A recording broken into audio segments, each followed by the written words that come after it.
Today, many students go to college with numerous questions about their faith, yearning to know if the seed planted in them as a child is both true and practical. Using the miracle on the road to Emmaus as a model, young adult ministers conversed weekly for 3 months with college students about the most pressing questions they had about the Catholic faith.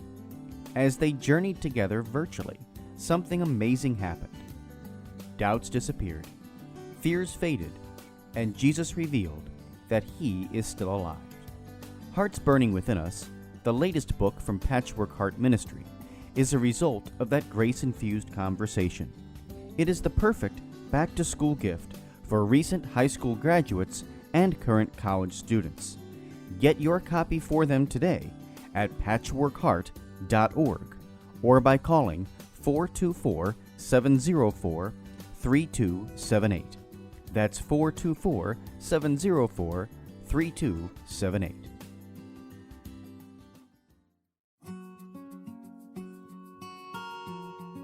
The St. Raymond Nonnatus Foundation, in partnership with Patchwork Heart Ministry and Fiat Ministry Network, presents a podcast for families in crisis.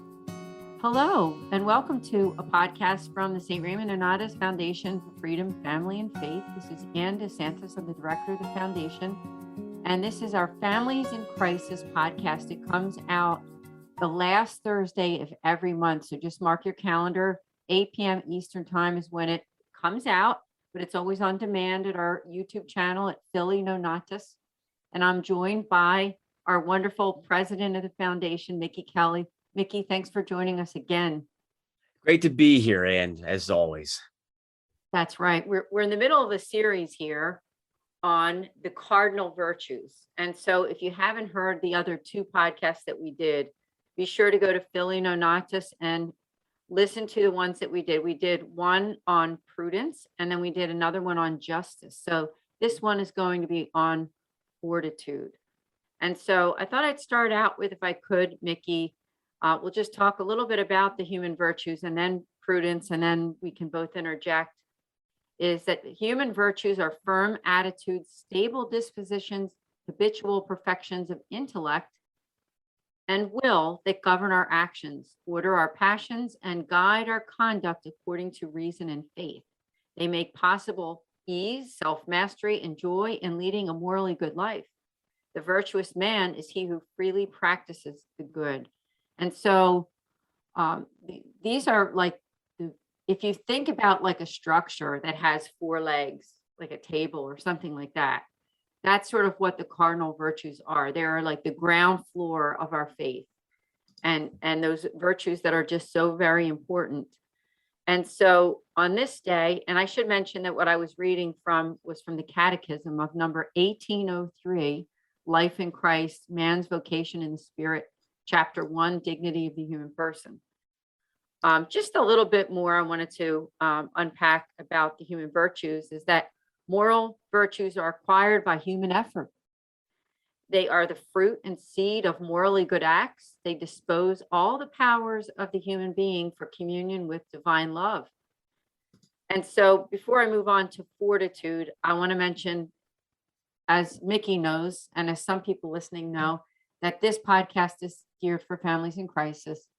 So when you think about that, if you're somebody, whether you're an individual or a family unit, that exercising those virtues can be a challenging thing when you're in the middle of some kind of a family adversity. But it's so necessary to grow, and it's so necessary in order to stay close to God during challenging times. So Mickey, I don't know if you had any comments on just the virtues themselves, because as what I just read, it said that they are acquired by human effort. Did you have any opinion on that? I do think they are. No, I agree. Like, it does take a human effort to practice those virtues, and granted too, and it's a challenge for many of them. They seem really, at first they may seem that they can be done at first, but it's not a walk in the park. I think it takes like a daily discipline.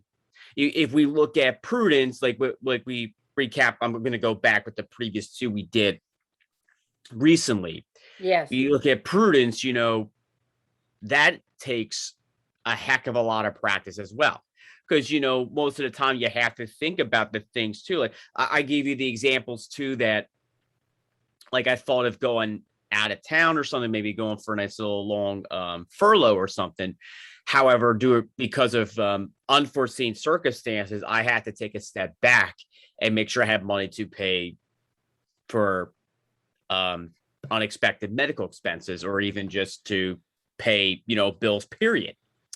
And of course, many of us really have to see the writings on the wall too, sort of generally speaking. We look also at justice. We have to understand what is right and justice. We say that every given Sunday, or if many of us are very ambitious or very they want to, like, nerd out with their Catholic faith, we say that every time during the dialogue between us and the celebrant, every time we attend mass. And of course, the priest will respond, "Is truly right and just," blah, blah, blah, blah. But also, we have to understand that with justice, we have to make sure we make the right decisions. And I also think that the virtues that we are covering now, I kind of think of them as the best buddies that could help you in your spiritual journey. Because if you look at prudence, it helps you make the right, help you to not do anything that's like overzealous or before you lose control and everything. With justice, you do things that is right in the eyes of God. And as we look at fortitude today, and I would promise you will see, you have a daily reminder that sums up why we're doing fortitude. And this would be the summary of our part 3 of our podcast: be not afraid. And that was a battle cry from St. John Paul II, along with Prudence 2, which is totally yours, but also the Bible too. In whether it's the Catholic version, and I don't know if we have any Protestants that be listening to this, or those agnostic or atheists, but I hope they do listen to this. But fortitude is another way of saying courage. And the opposite of fear is courage. And here we are, part 3 of the podcast. Yeah. Oh no. Well said. Well said. It's good to recap, because you're right. We already did prudence. We did justice, and they're great podcasts too. I must say, I think you and I did a good job of not only talking about the church teachings, but personal examples, and also filtering in that whole idea of the family or the individual who's going through crisis. And as you and I both know, Mickey, crisis comes in all different packages, right? It could be something like a job loss, an addiction, a divorce or a separation. It could be something to do with relationships and, so sickness, right? Sickness, psychological or mental issues or problems, right? Or anything medical. So, I mean, there's so many things that are affected when we say that family in crisis. And so today we're going to talk about fortitude. And fortitude, from the Catechism number 1808, it says it's the moral virtue that ensures firmness in difficulties and constancy in the pursuit of the good. It strengthens the resolve to resist temptations and to overcome obstacles in the moral life. The virtue of fortitude enables one to conquer fear, even fear of death, and to face trials and persecutions. It disposes one even to renounce and sacrifice his life in defense of a just cause. The Lord is my strength and my song. In the world you have tribulation, but be of good cheer. I have overcome the world. Of course, that's from Christ himself. I think that's really a wonderful statement of what I just read. And I don't know about you, but my mind immediately went to the Mercedarian religious order who founded this very foundation, St. Raymond Nonnatus Foundation, when it says, facing trials and persecutions, and disposes one even to renounce and sacrifice his life in defense of a just cause. Because I know you know this, Mickey, but the fourth vow of the Mercedarians' charisms is that willingness to give their lives, our lives, for those in danger of losing their faith. And that's really, honestly, that's what the foundation is all about, because we're willing to give our time, talent, treasure, and sacrifice to help people who are going through those adversities. Mickey, can I ask you, I know you shared with us on previous podcasts your own personal experiences with justice and prudence. Is there anything regarding fortitude that you could share? Because, you know, you're a person who also is involved in the pro-life cause, and you have stood for life.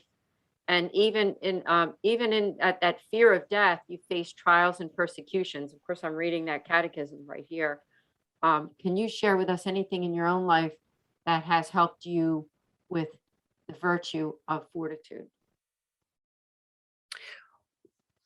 Well, you know what, Anne, I think you pose a really good question. And one of the things that I've kind of saw fortitude in my own life is last year I was presented an award from the Pro-Life Union Greater Philadelphia, despite the fact that we had to go virtual for the annual dinner usually and stand up for life events. So I don't know what the actual term is, but I'm sure Tom Stevens will correct me on this one. So, but forgive me, Tom, if you're listening to this.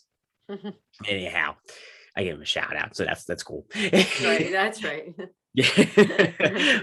It just so y'all, for the record, Ann and I are going to give shout outs to people we know. So, so be prepared, especially if you're listening. Well, how I see that the authority comes in handy is, you know, you're standing outside of an abortion facility and you get taunted. You get people that be like, you're wasting your time. You're not doing anything. Those prayers ain't helping, or things like that. Well, you have to stay the course. And then, of course, sometimes like you're kind of tempted to shout back at them, oh, you a little faith, like you want to play the Jesus card on them or anything like that. I would recommend it, but no. Anyway, but that's one example of that. And I actually got an award because a lot of the young people have come and gone in my like 10 plus years of involvement with the pro-life movement, especially in the Philadelphia area. They've had young people that have come and gone, whether it's college students or young adults, and they probably come for a while and then they stop. Whereas, you know, I stayed the course for well over 10 years and I got an award, and it was actually, you know, Be Not Afraid is like, I consider a courage award. And I just thought it just felt like, you know, I just felt like a profound humility that really came with it, because I honestly don't really stop and smell the roses when it comes to it. But with some of the things that, like, in our own lives, in order for us to practice it, you know, you hear people going to tell you like, you shouldn't be doing this, and you're going to lose friendships over, like, especially when you practice your faith. But that's okay, because face it, Jesus was canceled. He was dismissed. People thought he was crazy. People thought he was weird. I mean, if people think that you're doing all these, if people said these things about you or doing these same actions, guess what? Jesus can relate to you, because he was canceled. He was told not to do this. He thought he was weird when he invited all these sinners, you know, to these gatherings and everything. But here's the difference. The difference between him and some very shaky clergy people and those in the other faiths and everything. Yeah, sure, you can invite these people who are, maybe they're opposed abortive. You have people that have same-sex attractions. But the reality is, Jesus called them to repentance. He also called them to be healed through the mercy of God. And with fortitude, Amen. Jesus was not afraid to call out the sins that those people committed. He wasn't afraid to call the Pharisees I wouldn't say he was judging them, but he was calling out their actions as being hypocritical. He would even call out the actions of people that were trying to stone a woman caught in adultery. He would even call out the lack of faith of his first apostles. Those are the ways you call them out. And it takes good faith and cheer to do it. And of course, it takes a lot of courage.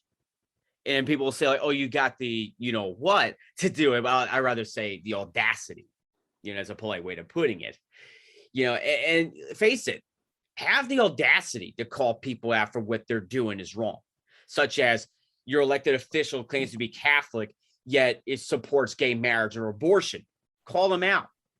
If you do want to do it in a room full of people, go ahead, call out their actions, but not call them out as a person. Yeah, well said, because you have a lot of experience with Fortitude. I think you do. And especially because of what you've done in terms of pro-life and other things in your life. You've had to overcome adversities and have, the other word we can use is courage. And you were the one that said that before we started the podcast, because Fortitude really is courage, isn't it? Mm-hmm. And I thought I could read something that I just found. It's from Catholic News Agency on Fortitude. It said, it helps us to overcome any dangers, obstacles, and fears. It enables a person to withstand whatever difficulties may block him from attaining his true goal. Classically, a fortitude was that virtue which made a man willing to fight and even potentially die in battle. It was seen as the virtue of the soldier who is determined to offer his life for the sake of a greater good. And, they use the word man, but we know that it doesn't have to just be man, right? It can be both men and women that practice fortitude. And we think of that soldier because we can be a soldier for the good in our lives and do that in many different ways. Can you talk about that? Because I know that for you, that imagery of the soldier and in battle, and we know that it's a spiritual battle. I don't know if you have anything to say about that. Well, let's face it, faithful Catholics, they're in the breach 24/7, 365 days a year. And it's not like, I would say that's probably like the longest war they're going to be engaged in, longer than all of the wars in history combined. And that's how it's been with the Catholic Church. And I think that was a very good metaphor of using, the duty of a soldier, especially, day in, day out, they are going to be faced with danger. But I think what also sets them apart is there's a very old proverb saying that when everybody rushes out, they rush in. And the same goes with like people in like very high adrenaline occupations, like the police department, fire department. You look at we just passed the 20th anniversary of 9/11, and we have fond memories of that quite well. Like, where were we when the news broke of the Twin Towers falling? The part of the Pentagon was damaged, and another flight crashed minutes outside of Pittsburgh, where the intended target could have been the Capitol building. Probably would have killed a heck of a lot of politicians too, especially the career ones, but we don't want to wish that. But I know a lot of right-wing conspiracists want to do that. But stay on topic. There were people like Todd Beamer, and we shared his story quite a few times on our personal Facebook accounts. He was on that fateful flight, United 93, in which him and a group of buddies, they wanted to, take over the flight, from the terrorists, because they weren't sure where that flight was going, but they knew they had to do something about it. And they laid down their lives. And everyone on that flight, fought off those terrorists. And the outcome probably wasn't, happy and everything, but is a story of sacrificial love. And that's how I really see that. Because, they saved elected officials' lives that day, especially those that are like really on a high level. Because God forbid if that plane would have crash course into the Capitol building or even the White House, we could have had a very crippling effect in our nation. Especially, the constituents of elected officials, that they would have been, if their elected official was targeted, they could have wound up having a special election down the road, or if the president was there and the vice president, whoever the next in line would have taken over the country in the midst of the turmoil, whatever that is. And also we look at it from another perspective. There has been stories of sacrificial love throughout, the course of human history, whether it's a soldier, whether it's a chaplain, which recently I was just reading an article ahead of this podcast of the remains of Father Emil Capon, who is an army Catholic. It was a Catholic priest who served in the army. He was a chaplain, and he was a POW in a Chinese prison camp during the Korean War. And believe it or not, the Chinese were involved too, because they were best buddies with North Korea. And for the longest time, his body, like there was a collection of 70 some POWs, mostly Americans, that were set aside in about around 1954. So about a year after the ceasefire, those remains were sent. And of course, they didn't have the proper equipment and everything. But then, of course, it was finally identified earlier this year around Christmas time last year. And 70 years after he laid down his life for his fellow POWs, whether they were Catholic, Protestant, even Jewish.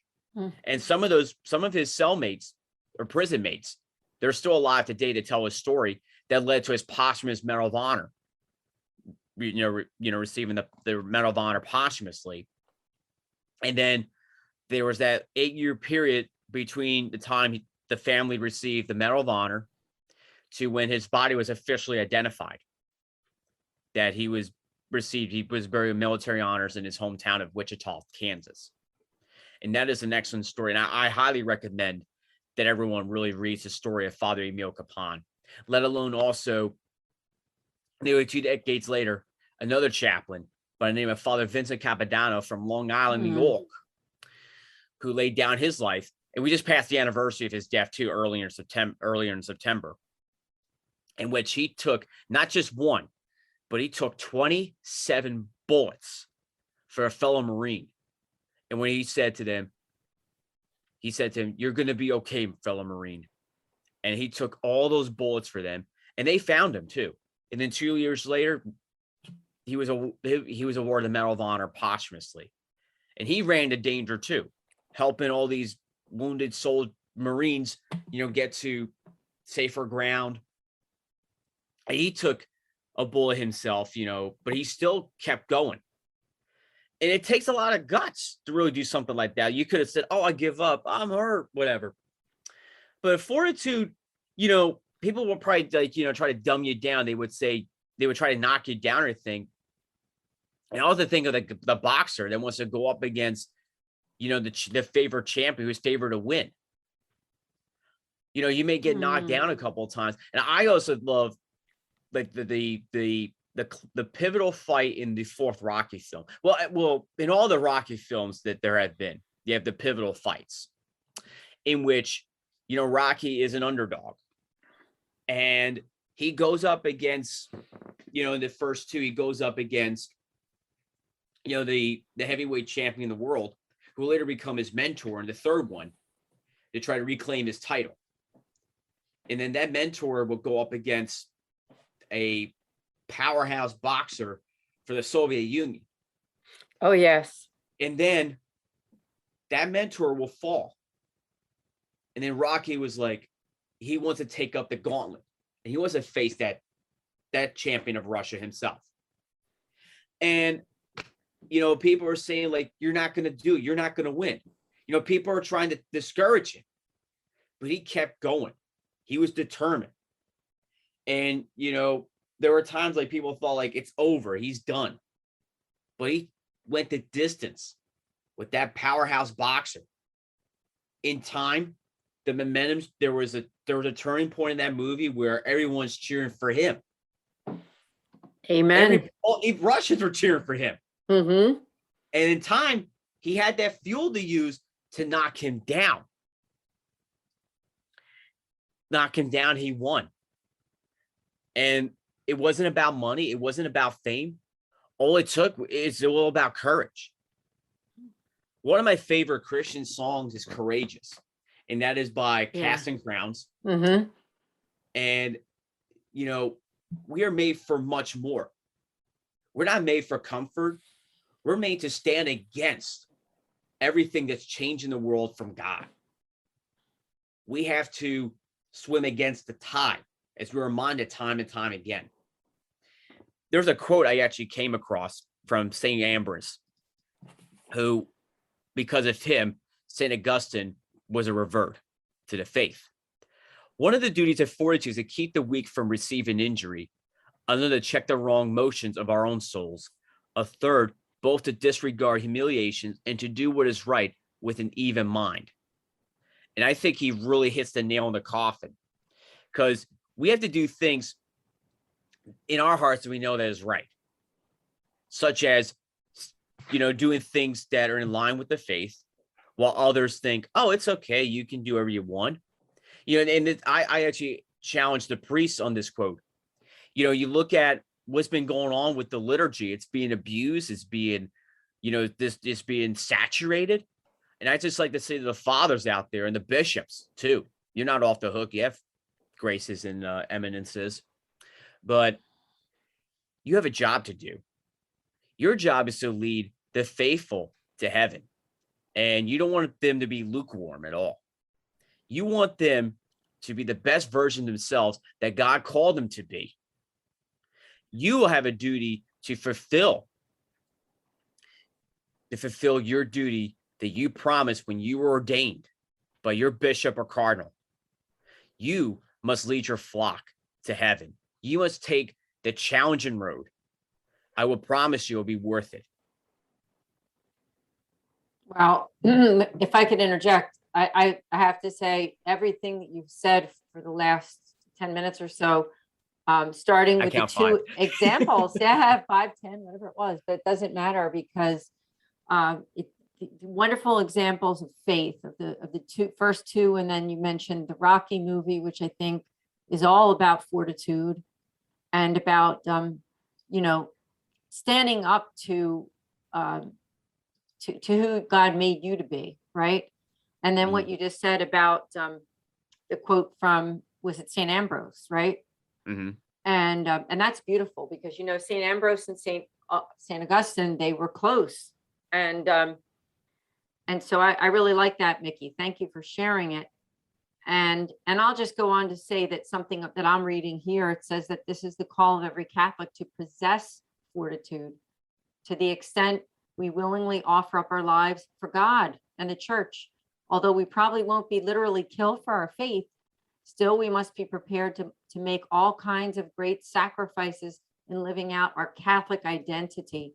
And you did a good job with talking about that identity just now, because I think the church is really under attack in terms of us feeling free to live that out. What do you think about that? Because I think there's so many things in our society, when even some public figures will say that it's okay to do certain things in terms of what's against the church, then it confuses young people and it confuses people all the way around, because it's basically the church versus the secular society.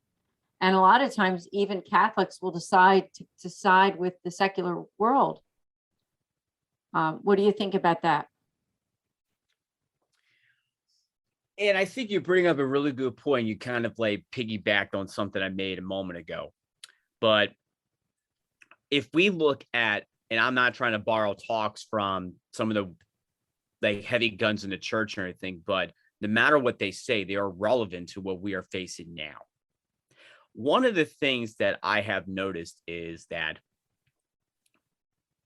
the lamestream media, like to call them, even those like in entertainment, they have gotten the Catholic Church wrong. They have made a mockery of our faith. There are times that, I find it very appalling that they can dictate to people, especially children, what they should be. But parents need to learn when to step in and, have the courage to call, these greedy prima donnas who make millions of dollars over lies and, promoting things that go against the church. We have to start calling them out more. And that's part of our spiritual warfare. How do we engage? How do we step into the breach? Whether we're a parent, we're a priest, we're a single person, we're a veteran, we're an advocate, whatever our vocation is in life, we still must step into the breach and, instruct those that are confused, ignorant, even those that, were poorly catechized. And sadly, we have our peers that say, oh yeah, I'm Catholic, yet they don't deliver. I kind of think of it as you may think you have like the best hitter on your team when you have 2 outs and the game is on the line, whether it's you're trying to clinch a playoff berth or you're trying to survive at least one more game, so you can, try to come back and win this, whatever the pennant, whatever it is. You may think that you have that best hitter, but if they're not delivering the clutch, guess what? Your team loses. Yeah. And the momentum just shifts in favor. And in sports, I've seen it many times. Like the 04 pennant against the Yankees Red Sox. The Yankees think, oh, we got this. We're going to sweep the Red Sox. We're going to another World Series. Don't count out Boston just yet, because they were hungry to end that World Series drought. And they came back and swept the Yankees and wound up winning the World Series against the Cardinals in 04. I hate to say it's about our hometown Phillies, but, they were victims of the underdog, the Cinderella team. When they were up against the San Francisco Giants in 2010, they wound up winning the World Series. And then 1 year later to the St. Louis Cardinals, who are the New York Yankees in the National League because of the most World Series wins they have. And let's face it, we need to deliver in the clutch with our faith. We just can't be like sitting there and just like there's nothing going on. Just pretend to have a smile on our face. There are times like we got to be righteously angry with what people are saying. When they diss Jesus, when they diss the Blessed Mother, when they diss our Catholic faith, we need to flip that smile. I'm not saying like carry a frown or anything, but charitably call people out. Listen, I don't think you understand what the church says. And I'm going to tell you what it says and why it should apply to you.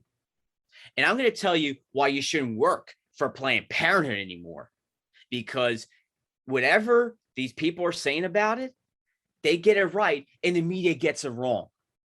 And there are times like I always think of one time I was in Florida for a CPAC, and Jim Acosta was there. Number one, I understand why that simpleton was there in the first place, in which he is. But of course, who he works for. He works for the Communist News Network.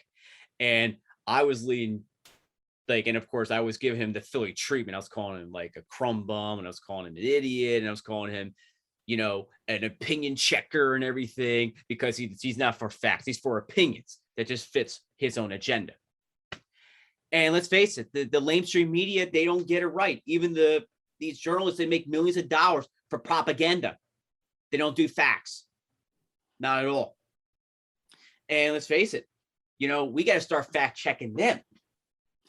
And let's see if we burst our bubble well enough. Because, you may be comfortable with your opinions, but the facts are facts. And the Catholic Church for thousands of years has made their point clear that murder is wrong, sodomy and Gomorrah are wrong too. And also, Jesus is present in the Eucharist. End of story. Yeah, Jesus is present in the Eucharist. It's good that you brought that up, and we need to have courage for that too, meaning educating when the opportunities arise, And I think you make some good points, because what we see in the world, what we see in the media, and even honestly, I think what's being taught in the schools, we can't always trust that everything that we see in the world, in quotes, is that God would give it a thumbs up and say that it was fine, because most of the time, honestly, I don't think he would, right, on some of the things that are going on. But with that said, I think there's a balance. Now, I wanted to talk about this balance because this article that I'm reading here from Catholic News Agency about Fortitude, it says that all the cardinal virtues exist as forms of balance, so must be carefully distinguished from various excesses which threaten to substitute for virtue. This is especially true in the case of Fortitude, which can easily degenerate into one of the following extremes. And they just give two, which I'll try to read off quickly. So the first of these extremes that they're talking about is brashness. Brashness is a vice lacking proper awareness or concern for real danger.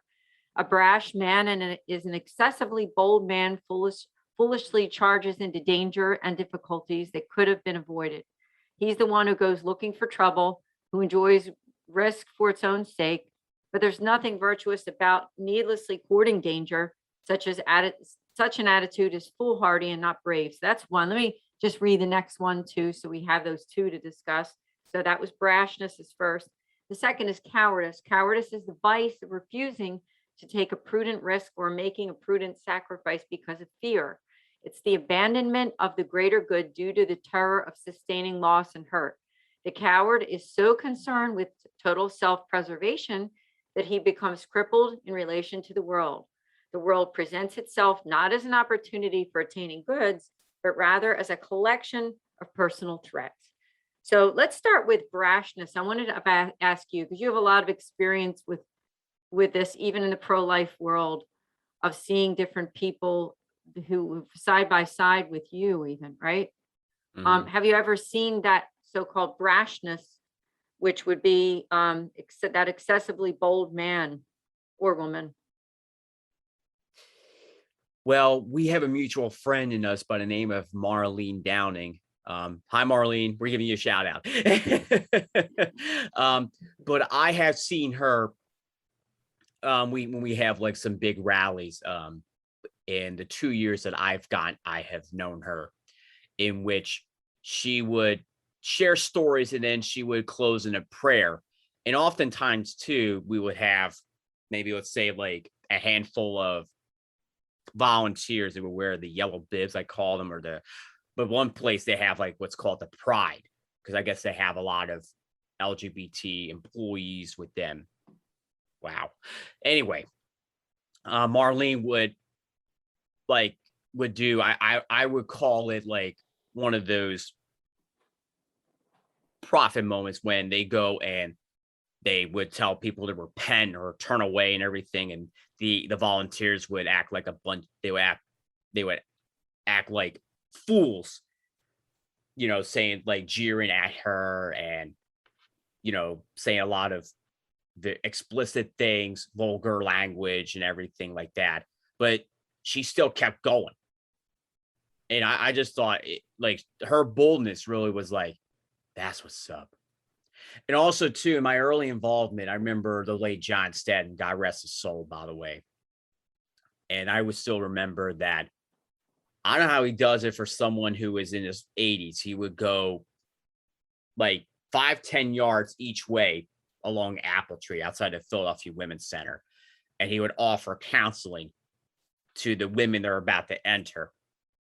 And he would even hold a little bit like a kind of like a mannequin, like a model of like what a baby looks like at 10 weeks.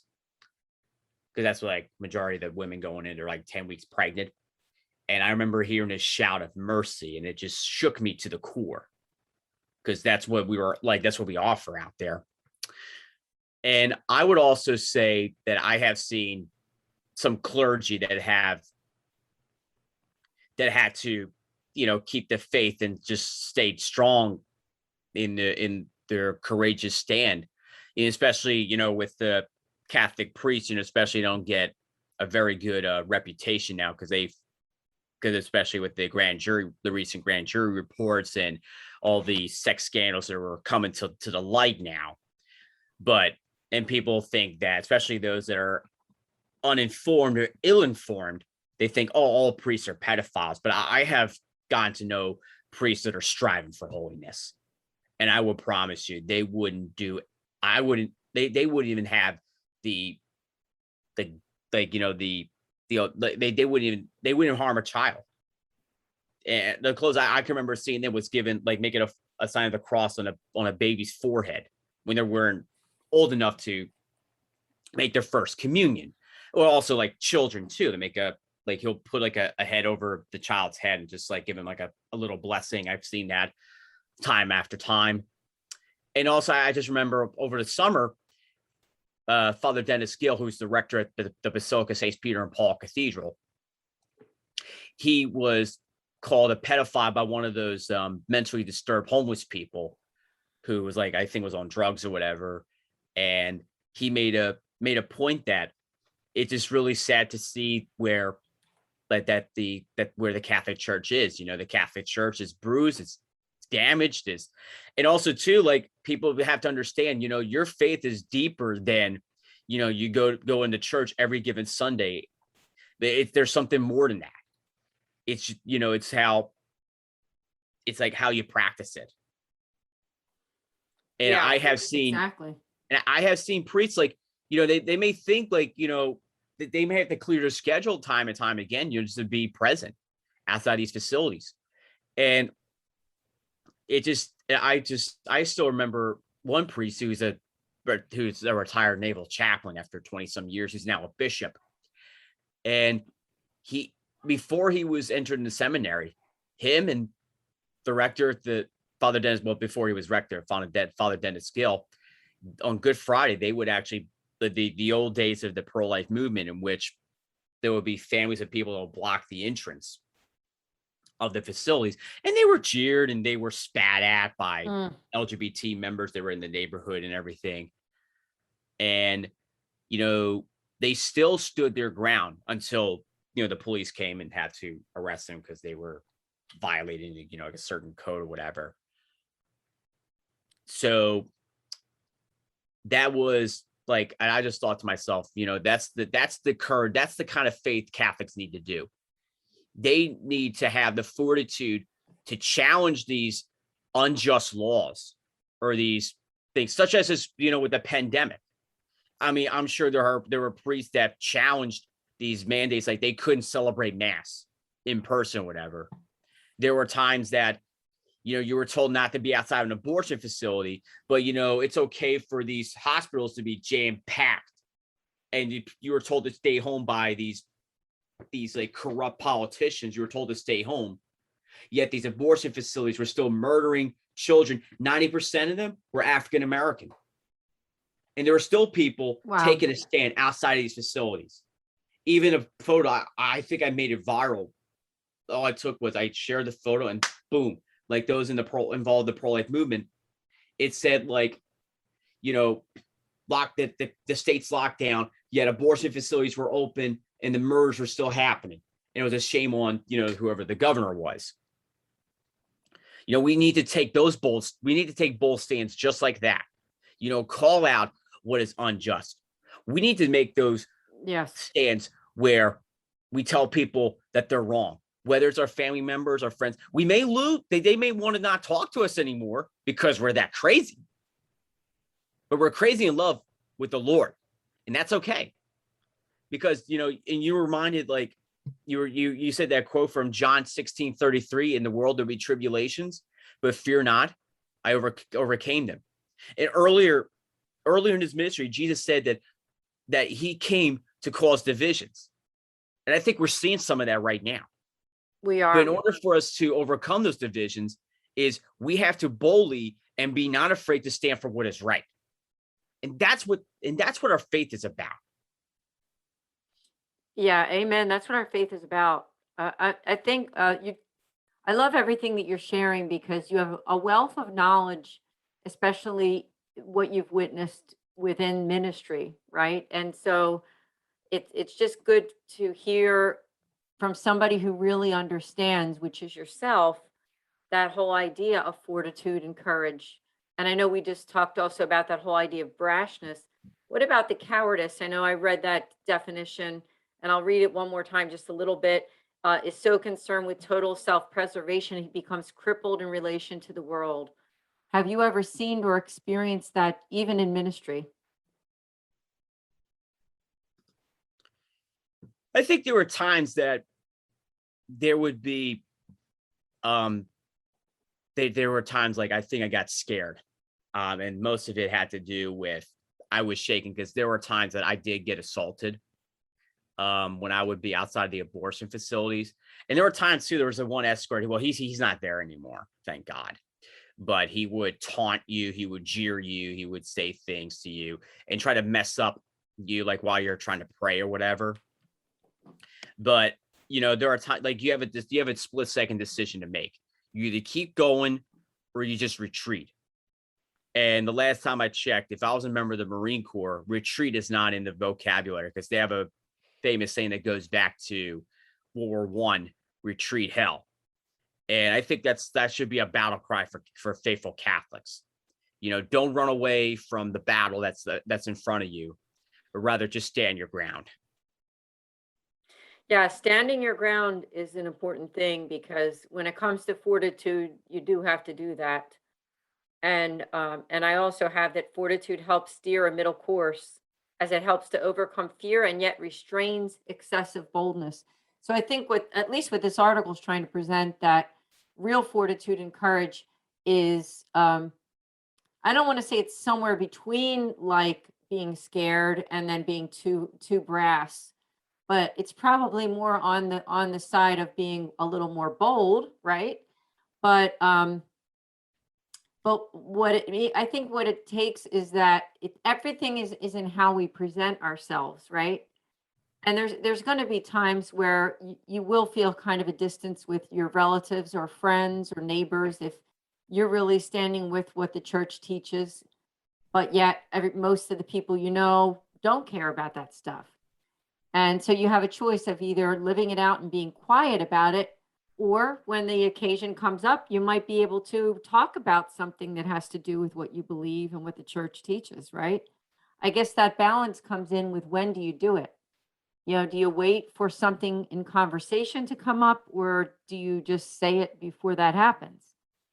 And I think that's where does that rest on the scale between fear and being too, what was the word that I used? The word that I used was cowardice, compared to being brass. So I would just offer that to people listening regarding your own fortitude. Everybody has a different personality too, don't they, Mickey? I mean, some people are Yes. natural extroverts. So for them to be bold and be more outgoing about their fortitude and their courage, well, that's who they are, right? But yet you might have someone else who's naturally maybe a little more shy or quiet. They can still have fortitude and they can still have courage, but their courage might be not quite as wordy as someone who is more on the extroverted side. So I just offer that. What I would offer to people listening is just to pray on it, think about it. Where are you on that scale? Pray about your virtue, because it's a gift of the Holy Spirit when you receive these cardinal virtues, right? They're all gifts. They're not anything we do on our own, right? They're all from God. And so we do need to stay close to God in order to receive these gifts. If you're a confirmed Catholic, you've been baptized and confirmed, you've received the gifts of the Holy Spirit and been sealed with them. And so you just need to call on them. It's not an automatic wave of a wand and you'll get it, but you search your heart, and in different circumstances of your life, God will help you to exercise that fortitude. So we're getting ready to kind of wrap up on this one. So Mickey, I didn't know if you had any final words before we end on fortitude. Well, I mean, I would sum it up with 3 words: be not afraid. But that's kind of, I honestly think it's kind of cheesy. But I would say to those of you who feel like they feel like they're scared to pray in front of whether it's, I would just break down 3 things. And this is probably what we've discussed in the podcast throughout. My first thing is, for those of you who are scared of praying outside an abortion facility, I don't care if you're old, young, college student, working professional, veteran, or even someone that walked away from the abortion facility, which I hope that the pro-abort people do listen to this, they walk away from it. My suggestion to you is reach out to someone you have maybe talked with from time and time again from the pro-life side, and meet privately, get tips, watch videos on sidewalk advocacy, watch videos of testimony from those that once worked in the abortion industry, and learn from them what brought them to the other side of the fence. That's basically my main thing. Is for those of you who feel like they are scared to call out the actions of people who stand against the church, Don't be afraid. Stop putting that smile on your face. Stop laughing. And let me tell you, righteous anger is a thing, but I don't want you to get to the point where you're going to be punching people, or you're going to whack people with a 2x4 or anything like that. Spiritually, you can whack someone with a 2x4, but not physically. I don't recommend physically. Trust me. You get whacked by a 2x4, they're dead just like that. Don't do it. But what I would offer is this, with great charity and humility, listen to them and offer them something. You can give them a very short thing on what they can do. 2, pray for them. 3, don't be afraid to challenge where they stand. And my final thing is, overall, to the parents, especially with all the issues of the critical race theory and Common Core and these other things that are very shaky, and you have a lot of eyebrows being raised, especially if your kids are in a secular school. I want you to challenge the school board, especially I also like to say this, and with the mandates and everything, the recent mandates been going on, challenge them. Challenge the people that put forth these rules. And if you're also in administrative work for the education field, I also like for you to take up the gauntlet and challenge these things that are coming from the higher ups. Ask them why they need to be done. 1, 2, why are you trying to do this to the children? And let's face it, there has been reporting evidence that children are not very comfortable with these. So parents, you're the first teachers, live out that vocation. And my final thing here is I issue this to all the priests, bishops, cardinals, monsignors as well. How are you living out your call to priesthood? Are you just going to let, the faithful just do whatever they want? Are you going to have lukewarm Catholics, teaching your children in your parish school? Or are you willing to challenge each and every one of them to live out their faith? And for those of you that fell away from the faith, and we have done this in the previous podcasts, first off, I like to ask you, who made you leave? Why did you leave? If you left the church out of cowardice, you can still call off your personal retreat and step back into the breach and fight for your faith. And for those of you who continue to fight for the Catholic faith, I stand in solidarity with you. Blessed are they who are persecuted for the sake of righteousness, for theirs is the kingdom of heaven. Let us not be afraid to live out our faith. Let us be courageous in our faith journey. Let us walk humbly and seek justice and mercy for those who need to find their way home to the true Catholic faith. Amen. Mickey, that was beautiful. Thank you for sharing everything that you just said. Was the last one from John Paul II? Or was that something of yours? Well, you said I have a fountain of wisdom, so there it is. Yes, that is it. There it is. There it is. And I want to thank all of you for listening to this podcast. This is, again, our 4 Cardinal Virtues series. So far we've done Prudence, Justice, and now this was Fortitude. And next month will be Temperance. So make sure that you keep an eye on the Philly Nonnatus YouTube channel. May I ask you also to subscribe? We're almost at 200 subscribers, so we're getting there. And we could use your help just to getting more people to find out about who we are, what we do. And again, we are the St. Raymond Nonnatus Foundation for Freedom, Family, and Faith. And our charism is pastoral accompaniment for families in crisis. And we offer one free, or more, I should say more than one, pastoral consultation with a Mercedarian friar. We all know that priests are busy, busy people. And what we offer is that time that you want to talk to somebody, but your pastor's busy or your priest is busy. You go to confession, but they don't have more than 5 minutes or 10 minutes to talk to you. Well, that's when you get in touch with us, because we can make an appointment for you pretty quickly too. So you just go to nonnatus.org, reach out to us there.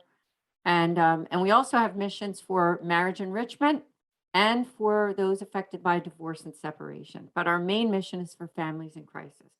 Mickey, thank you so much for joining us here as my podcast host.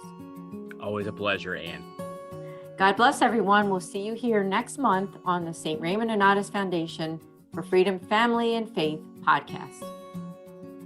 Thank you for listening to this podcast. For more information about the St. Raymond Nonnatus Foundation, visit nonnatus.org or email director.srnf@gmail.com. Did you enjoy this podcast? Listen to other podcasts from Patchwork Heart Ministry by following Patchwork Heart Radio wherever you listen to podcasts.